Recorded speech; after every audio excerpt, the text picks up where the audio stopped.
शहबाज शरीफ को लगता है उनका फिर चांस बन जाएगा, हो सकता है बन भी जाए, वो बहुत ओबीडियंट हैं शहबाज शरीफ साहब, बड़े कोऑपरेटिव हैं, हो सकता है उनका चांस दोबारा बन भी जाए। नवाज शरीफ का मुमकिन नहीं लगता।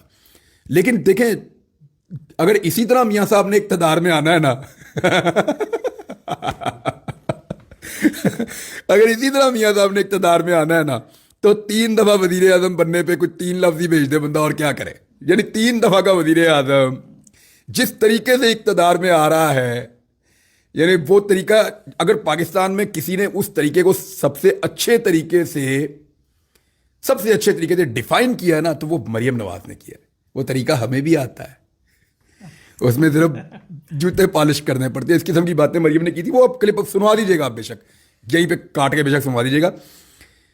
तो जो मरियम नवाज साहबा ने डिफाइन किया ना तरीका, मियां साहब ने अगर अब भी इक़्तिदार में ऐसे ही आना है, ऐसे ही आना है, इसके सिवा कोई रास्ता है?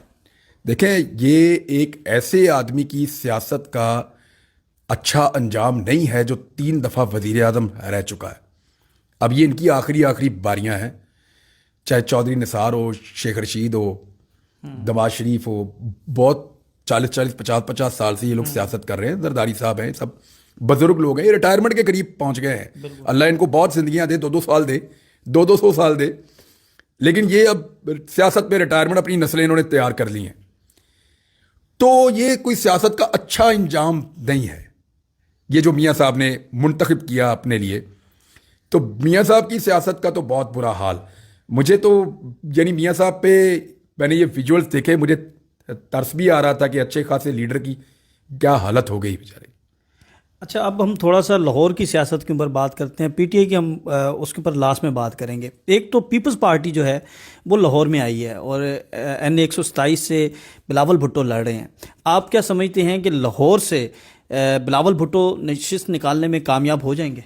बहुत कोशिश करेगी आपकी निगरान हुकूमत पंजाब की। मोहसिन नकवी आसिफ जरदारी साहब के बहुत क्लोज दोस्त हैं, वो बेटा कहते हैं। हाँ, बेटा कहते हैं। मैं बताता हूँ, मोहसिन नकवी को अगर कोई भी बुलाए और आसिफ अली जरदारी बुलाएं तो उनकी चॉइस होगी कि वो जरदारी साहब को मिलने जाएं। तो उनके बहुत बहुत करीब हैं। और उस एरिया में मोहसिन नकवी साहब ने फंड्स को बड़ा बेदरेग इस्तेमाल भी किया है, और जिन लोगों के थ्रू किया है वो आजकल बिलावल साहब के कैंप में उनको बिठाया जा रहा है। बिल्कुल, वो तरीकाकार ये है कि कहीं बिलावल साहब जीत जाएं। मैंने आज इसकी रिपोर्ट चेक करवाई है हल्के की।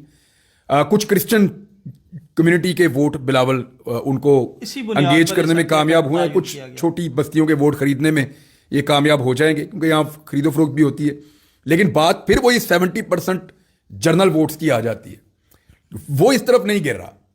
दूसरी तरफ यहाँ उम्मीदवार बड़े तगड़े हैं दोनों। बिलावल का यहाँ से जीतना मोजदा होगा, बगैर धांधली के, बगैर 2 नंबरी के तो बिलावल को ये सीट नहीं जितवाई जा सकती। यहां से ज़हीर अब्बास खोखर है, वो बहुत तगड़ा कैंडिडेट है, बहुत तगड़ा कैंडिडेट है। और ये वो हल्का है जहां पीटीआई की बहुत ताकत है। ये वो हल्का है जहां पे आपको याद होगा कि जमशेद इकबाल चीमा को बाहर किया गया था, तो उस सूरत में पीपल्स पार्टी ने को 30-35 हजार वोट लिया था।